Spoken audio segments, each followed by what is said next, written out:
Hello दोस्तों, स्वागत है आपका मेरे यूट्यूब चैनल पे। चलिए हम लोग अपनी टेस्ट की श्रृंखला को आगे बढ़ाते हैं।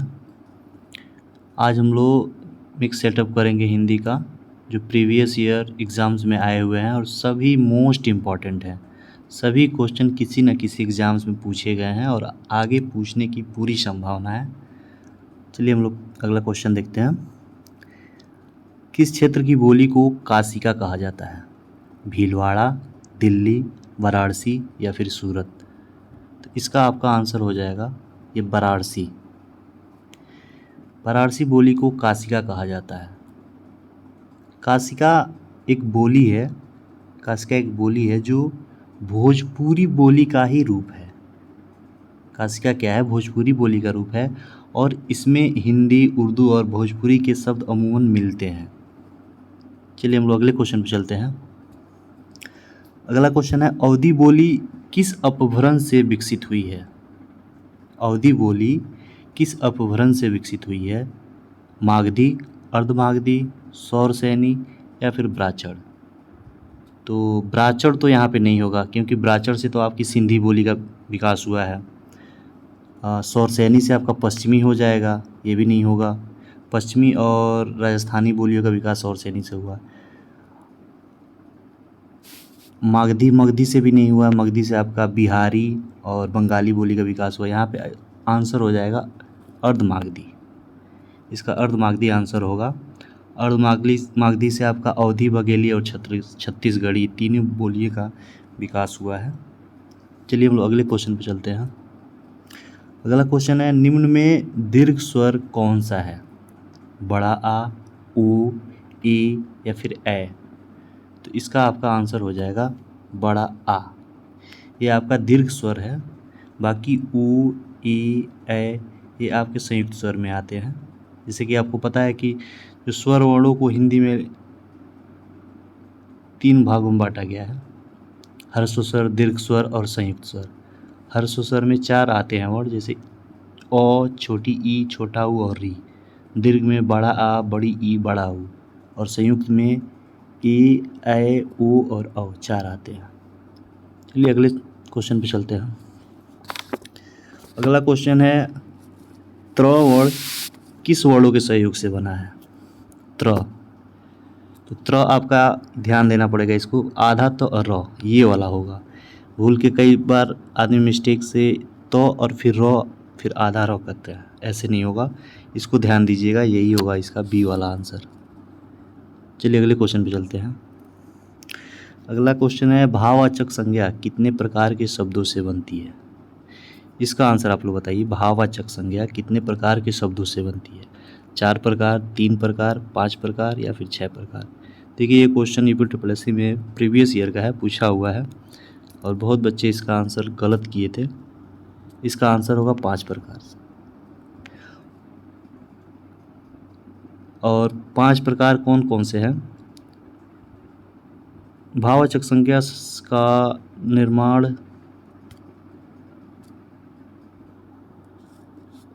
एक सेकंड बता रहे। भाववाचक संज्ञा शब्द का निर्माण 5 प्रकार के शब्दों में प्रत्यय लगाकर किया जाता है। और वो 5 प्रकार के शब्द कौन कौन से हैं? जातिवाचक संज्ञा है, एक विशेषण है, तीसरा क्रिया है, चौथा सर्वनाम है, 5वां अव्यय है। इनमें प्रत्यय लगाकर हम लोग भाववाचक संज्ञा बनाते हैं। चलिए अगले क्वेश्चन पे चलते हैं। निम्नांकित में से पुल्लिंग शब्द कौन सा है? मजा, सजा, कजा या फिर रजा? तो इसका आंसर हो जाएगा ए। ऑप्शन ए होगा मजा। ये आपका पुल्लिंग शब्द है, बाकी ये तीनों आपकी स्त्रीलिंग है। चलिए अगले क्वेश्चन पे चलते हैं। घटा शब्द का बहुवचन रूप कौन सा है? घटाइयाँ, घटाएं, घटाओं या फिर घटाए? तो घटा से आपका ये घटाए बन जाएगा, ये वाला। नेक्स्ट है, हिंदी में कुल कितने सर्वनाम हैं? हिंदी में आपका कुल ये 11 सर्वनाम है। कौन कौन से हैं? मैं, तू, आप, यह, वह, जो, सो, कोई, कुछ, कौन, क्या। ये 11 हैं टोटल। ये आप ध्यान दीजिएगा, कई बार पूछा है, एपिटोप्लेसी में पूछा है कुल कितने सर्वनाम हैं, तो 11 हैं। नेक्स्ट है, कौन सा शब्द विशेषण है? आगरा, चमकीला, कुछ या फिर लिखना। तो लिखना तो आपकी ये क्रिया हो जाएगी, ये भी नहीं होगा। आगरा ये तो आपका ये व्यक्तिवाचक हो जाएगा, संज्ञा। कुछ भी नहीं होगा, ये तो सर्वनाम होगा, अनिश्चितवाचक सर्वनाम में आता है। चमकीला ये आपका विशेषण है। चलिए नेक्स्ट, वह कृशकाय व्यक्ति दौड़ने लगा, इस वाक्य में विशेष से है, इसमें विशेष से बताना है आप लोगों को। तो विशेष से हो जाएगा, विशेष किसे कहते हैं? जिसकी विशेषता बताई जाए उसे विशेष से कहते हैं। इसमें विशेषता बताई, व्यक्ति की बताई जा रही है, तो इसमें विशेष व्यक्त हो जाएगा। और इसका व्यक्ति का विशेषण कृशकाय हो जाएगा, ये आपका कृशकाय विशेषण हो जाएगा और व्यक्ति आपका क्या हो जाएगा? विशेष से हो जाएगा। नेक्स्ट है, मीरा जोर से हंसी, यह वाक्य किस क्रिया का समुचित उदाहरण है? इसका आंसर आप बोल दीजिए। इसका आंसर हो जाएगा ये मीरा जोर से हंसी, ये आपका अकर्मक क्रिया में होगा। अकर्मक क्रिया और सकर्मक क्रिया कैसे पहचानते हैं? इसका सिंपल सा ट्रिक है, अगर जहाँ किसी वाक्य में अगर क्या का जवाब मिल जाए वहाँ सकर्मक होता है, अगर नहीं मिलता है तो फिर अकर्मक हो जाएगा। जैसे कि मीरा जोर से हंसी, तो अगर इसमें क्या लगाते हैं, मीरा जोर से क्या हंसी, तो इसका जवाब नहीं मिल पा रहा है तो ये अकर्मक क्रिया हो जाएगा। अगर मिल जाता कि मान लो, एक दूसरा एग्जांपल है, मीरा खाना खाती है, तो क्या खाती है? तो खाना, इसका जवाब मिल गया तो ये कर्मक होगा, अगर जवाब नहीं मिलता तो अकर्मक होगा, तो इसका आंसर हो जाएगा ये अकर्मक। चलिए नेक्स्ट पे चलते हैं, गहने अलमारी में हैं, अलमारी में पद में कारक है, इसमें कौन सा कारक है? में, ये में कौन सा कारक है? तो ये आपका हो जाएगा ये अधिकरण कारक। अधिकरण कारक में और पर ये दो चिन्ह होते हैं, तो अलमारी में ये अधिकरण कारक हो जाएगा। चलिए नेक्स्ट पे चलते हैं, इधर उधर जिधर किस प्रकार का अव्यय है? स्थितिवाचक, कालवाचक, स्थानवाचक या दिशावाचक? तो इसका आंसर हो जाएगा आपका ये दिशावाचक है, इसको ध्यान दीजिएगा। स्थानवाचक और स्थितिवाचक बिल्कुल न कीजिएगा, ये दिशावाचक होगा। और ये DS SSB TGT में पूछा हुआ क्वेश्चन है। चलिए नेक्स्ट पे चलते हैं, निम्नलिखित में से कौन सा शब्द तत्सम नहीं है? यानी कि इसमें तद्भव पहचानना है। तो आपका कटी ये तद्भव है, कृशकाय ये भी तद्भव है, कर्क ये भी तद्भव है, लेकिन नहीं देखिए, ये आपका तद्भव है, ये तत्सम है, ये भी तत्सम है, ये भी तत्सम है। तो किशन का तत्सम हो जाएगा कृष्ण, कृष्ण को किशन कहते हैं। चलिए अगले पे चलते हैं, खाट शब्द का तत्सम रूप है, खाट का तत्सम हो जाएगा आपका खाट का खाटवा हो जाएगा, ये हो जाएगा खाटवा, बी ऑप्शन। चलिए अगले पे चलते हैं, निम्नलिखित में से कौन सा शब्द पुत्री का पर्यायवाची नहीं है? दुहिता, दोहित्र, तनया, श्रुता। तो आपका ये आंसर हो जाएगा दोहित्र, ये पर्यायवाची नहीं है। बाकी आपका सुता है, दुहिता है, तन्या है, तनुजा होता है, आत्मजा होता है, ये भी पुत्री की ही पर्यायवाची है। चलिए अगले पे चलते हैं,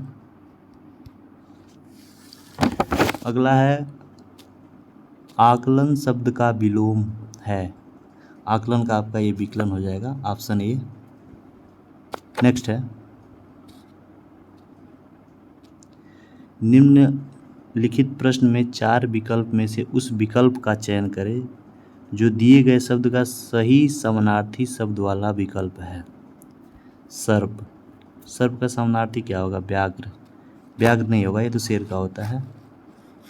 शार्दुल, शार्दुल भी नहीं होगा, सारंग तो ये भी नहीं होगा, ये ब्याल होगा आपका आंसर, सी होगा, सांप का ब्याल।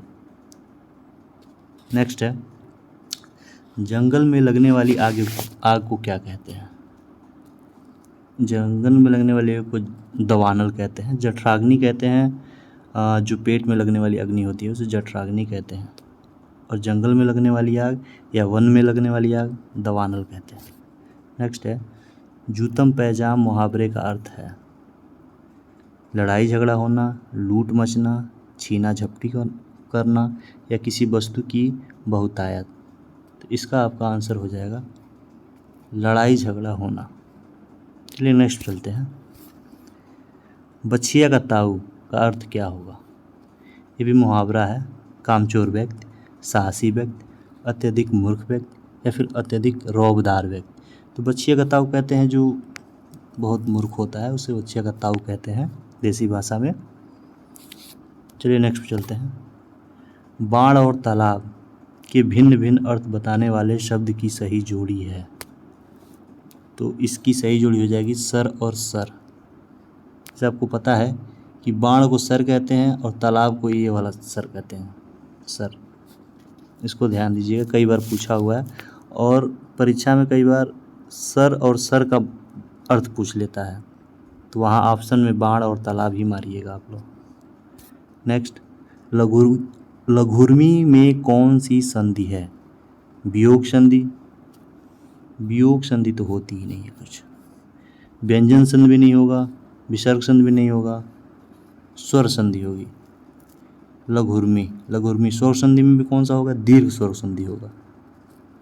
बड़ी की मात्रा है, बड़ा ऊ का मात्रा है ना ये, लघुर्मी ऊ, तो दीर्घ स्वर संधि का उदाहरण है ये। चलिए नेक्स्ट पे चलते हैं, परीक्षा केंद्र में इनमें से कौन सा समास है?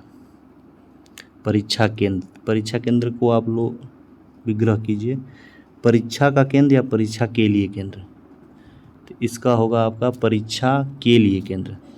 के लिए किस में आता है? संप्रदान में।